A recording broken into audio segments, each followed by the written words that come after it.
সুর যেন থেমে গেছে, কিন্তু প্রতিধ্বনি এখনো বেঁচে আছে। যে কণ্ঠ একসময় ভালোবাসা, ব্যথা, উন্মাদনা আর জীবনের অজস্র রঙকে সুরে বেঁধেছিল, সেই কণ্ঠ আজ চিরনীরব।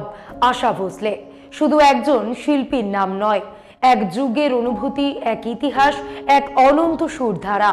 তার প্রয়াণ যেন ভারতীয় সঙ্গীতের আকাশে এক অপূরণীয় শূন্যতা তৈরি করলো। মনে পড়ে যায় সেই সমস্ত গান যেখানে তার কণ্ঠে প্রাণ পেত রাহুল দেব বর্মনের সুর। মনে হয় কোথাও যেন এখনো বাজছে সেই সুর, দম মার দম, পিয়া তু, ইয়ে মেরা দিল। কিন্তু বাস্তব বলছে সেই কণ্ঠ আর ফিরবে না। জীবনের সমস্ত উত্থান পতন, প্রেম, বেদনা আর সৃষ্টির আলো আঁধারি পেরিয়ে তিনি রেখে গেলেন এক অমর উত্তরাধিকার। আজ তার জীবনাবসান শুধু একজন শিল্পীর বিদায় নয়, এটি এক সোনালী অধ্যায়ের পরিসমাপ্তি। তবুও প্রশ্ন থেকে যায়, সত্যিই কি সুরের মৃত্যু হয়, নাকি আশা ভোসলে থেকে যান তার গানের প্রতিটি লাইনে, প্রতিটি সুরে, প্রতিটি হৃদস্পন্দনে? নমস্কার, আমি মধুরিমা ভৌমিক আর দৈনিক সংবাদ অনলাইনে আপনারা দেখছেন খবরের পিছনের খবর। আশা ভোসলের জীবন এবং সঙ্গীত জীবন নিয়ে আলোচনা করতে গেলে তার ব্যক্তিগত এবং পেশাগত যাত্রার এক বিশেষ অধ্যায়কে আলাদা করে তুলে ধরতেই হয়। সেটি হলো তার সঙ্গে রাহুল দেব বর্মনের সম্পর্ক এবং সৃজনশীল যুগলবন্দি। ভারতীয় চলচ্চিত্র সঙ্গীতের ইতিহাসে এই দুই শিল্পীর নাম এমনভাবে একে অপরের সঙ্গে জড়িয়ে আছে যে একজনকে ছাড়া অন্যজনের সাফল্যের পূর্ণতা বোঝা প্রায় অসম্ভব। 1933 সালের 8ই সেপ্টেম্বর মহারাষ্ট্রের সাংলিতে জন্মগ্রহণ করেন আশা ভোসলে। তার পিতা দীনানাথ মঙ্গেশকর ছিলেন শাস্ত্রীয় সঙ্গীতের বিশিষ্ট গুরু। ফলে ছোটবেলা থেকেই সঙ্গীত তার জীবনের অবিচ্ছেদ্য অংশ হয়ে ওঠে। কিন্তু পিতার অকাল মৃত্যুর পর পরিবার আর্থিক সংকটে পড়ে এবং খুব অল্প বয়সেই আশা এবং তার দিদি লতা মঙ্গেশকরকে জীবিকার তাগিদে গান গাইতে শুরু করতে হয়। শুরুর দিনগুলো সহজ ছিল না। দীর্ঘ সময় ধরে তাকে দ্বিতীয় সারির গায়িকা হিসেবেই দেখা হতো। কম বাজেটের ছবিতে গান গাওয়ার সুযোগ মিলত, কিন্তু তার কণ্ঠের অনন্য প্রাণশক্তি ধীরে ধীরে সবার নজর কাড়তে শুরু করে। 1950-এর দশকে সুরকার ওপি নাইয়ার সঙ্গে কাজ তার কেরিয়ারে প্রথম বড় মোড় এনে দেয়। তার কণ্ঠে চপলতা, রোমাঞ্চ আর ভিন্ন স্বাদ, সব মিলিয়ে তিনি হয়ে ওঠেন এক সময়ের চাহিদা সম্পন্ন এক কণ্ঠ। তবে প্রকৃত স্বর্ণযুগ শুরু হয় যখন তিনি রাহুল দেব বর্মনের সঙ্গে কাজ শুরু করেন।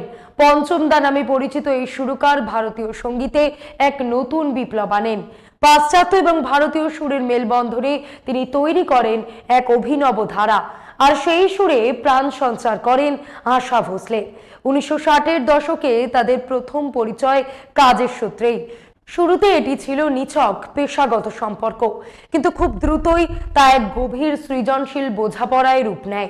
পঞ্চমদা বুঝেছিলেন আশার কণ্ঠ এমন এক মাধ্যম যার মাধ্যমে তার সবচেয়ে সাহসী সুর পরীক্ষাও সফলভাবে প্রকাশ পেতে পারে। এই যুগলবন্দি ভারতীয় চলচ্চিত্র সঙ্গীতে এক নতুন ভাষা তৈরি করে। হরে রামা হরে কৃষ্ণার দম মার দম, কারাগানের পিয়া তু আব তো আজা, শোলের মেহবুবা মেহবুবা এবং ডনের ইয়ে মেরা দিল, এইসব গান শুধু জনপ্রিয়ই হয়নি, সঙ্গীতের ধরনই বদলে দিয়েছে। জ্যাজ, রক, ল্যাটিন সুর, নতুন পারকাশন, এমনকি কণ্ঠের অভিনব ব্যবহার, সব মিলিয়ে তারা গড়ে তোলেন এক আধুনিক সাউন্ডস্কেপ। আশা ভোসলের কণ্ঠের সবচেয়ে বড় শক্তি ছিল তার অসাধারণ নমনীয়তা। রোমান্টিক, ক্যাবারে, পপ, লোক সব ধরনের গানেই তিনি সমান দক্ষ ছিলেন। আর ডি বর্মনের এই বৈশিষ্ট্যকে সম্পূর্ণভাবে কাজে লাগিয়ে এমন সমস্ত গান সৃষ্টি করেন যা অন্য কারোর পক্ষে কল্পনাও করা কঠিন ছিল। পেশাগত সম্পর্কের এই গভীরতা ধীরে ধীরে ব্যক্তিগত সম্পর্কেও রূপ নেয়। 1980 সালে তারা বিবাহ বন্ধনে আবদ্ধ হন। দুজনেরই এটি ছিল দ্বিতীয় বিয়ে। বয়সের পার্থক্য, সামাজিক বাধা কিংবা অতীতের টানাপোড়েন কিছুই তাদের থামাতে পারেনি, বরং একে অপরের পাশে থেকে তারা গড়ে তুলেছিলেন ভালোবাসা, সম্মান এবং সৃজনশীলতার এক অনন্য বন্ধন। আশা ভোসলে এক সাক্ষাৎকারে স্মৃতিচারণ করে বলেছিলেন, চশমা পরা এক রোগা ছেলেটি একদিন তার অটোগ্রাফ চাইতে এসেছিল। সেই ছেলেটি পরে হয়ে ওঠেন তার জীবনের সবচেয়ে গুরুত্বপূর্ণ মানুষ। কাজের সূত্রে হওয়া সেই পরিচয় ধীরে ধীরে গভীর বন্ধুত্ব, তারপর প্রেমে পরিণত হয়। এমনকি একসময় তিনি রাহুলের ভবিষ্যৎ নিয়ে উদ্বিগ্ন হয়ে তাকে পড়াশোনা শেষ করার পরামর্শও দিয়েছিলেন, জানিয়ে অভিমানও হয়েছিল পঞ্চমদার। তাদের যুগলবন্দি শুধু আধুনিক গানেই সীমাবদ্ধ ছিল না, ইজাজতের কতরা কতরা বা অন্যান্য গানে তাদের আবেগময় দিকও স্পষ্ট হয়ে ওঠে। আবার উমরাও জানের দিল চিসকে আহে প্রমাণ করে আশা ভোসলে শাস্ত্রীয় ধারার গানেও সমান পারদর্শী। 1980-র দশকের শেষে পঞ্চমদার জনপ্রিয়তার কিছুটা ভাটা পড়লেও আশা ভোসলে নিজেকে বারবার নতুনভাবে প্রতিষ্ঠিত করেছেন। 1994 সালে আদি বর্মনের মৃত্যুর পর তিনি ভেঙে পড়লেও সঙ্গীত থেকে সরে যাননি, বরং নতুন প্রজন্মের সুরকারদের সঙ্গে কাজ করে আবারও নিজের শক্ত অবস্থান তৈরি করেন। আন্তর্জাতিক ক্ষেত্রেও তার সাফল্য বিস্ময়কর। গিনেস ওয়ার্ল্ড রেকর্ডস তাকে বিশ্বের অন্যতম সর্বাধিক রেকর্ডকৃত শিল্পী হিসেবে স্বীকৃতি দিয়েছে। হিন্দি, বাংলা, মারাঠি থেকে শুরু করে ইংরেজি এবং রুশ ভাষাতেও তিনি অসংখ্য গান গেয়েছেন। আজও তাদের সৃষ্ট সঙ্গীত নতুন প্রজন্মকে অনুপ্রাণিত করে। সুনিধি চৌহান বা শ্রেয়া ঘোষালের মতন শিল্পীরাও তাদের কাজ থেকে প্রেরণা পান। ভারতীয় সঙ্গীতের আকাশে দুই উজ্জ্বল নক্ষত্র, লতা মঙ্গেশকর এবং আশা ভোসলে। একই পরিবারে জন্ম, একই সুরের আবহে বড় হয়ে ওঠা, তবুও তাদের কণ্ঠ যেন দুই ভিন্ন নদীর মতন, আলাদা স্রোত, আলাদা আবেগ, কিন্তু শেষমেশ মিশে যায় এক মহাসাগরে, সঙ্গীতে। লতার কণ্ঠ ছিল শান্ত, নির্মল, ভোরের প্রথম আলোর মতন, যেখানে ভক্তি, প্রেম আর পবিত্রতার সুর ধরা পড়ে নিখুঁতভাবে। আর আশার কণ্ঠ চঞ্চল, প্রাণবন্ত, কখনো উচ্ছ্বাসে ভরা, কখনো রহস্যময়, আবার কখনো গভীর আবেগে ডুবে থাকা, যেন জীবনকে সমস্ত রঙে অনুভব করার এক অনন্য শক্তি। একই মঞ্চে একই সময় থেকেও তারা কখনো একে অপরের ছায়া হয়ে থাকেননি, বরং দুজনেই নিজেদের আলাদা পরিচয় তৈরি করেছেন। একজন যেখানে শাস্ত্রীয় এবং মেলোডির শীর্ষে, অন্যজন সেখানে আধুনিকতা, পরীক্ষামূলক সুর আর বহুমুখিতার প্রতীক। তাদের সম্পর্ক নিয়েও কম আলোচনা হয়নি।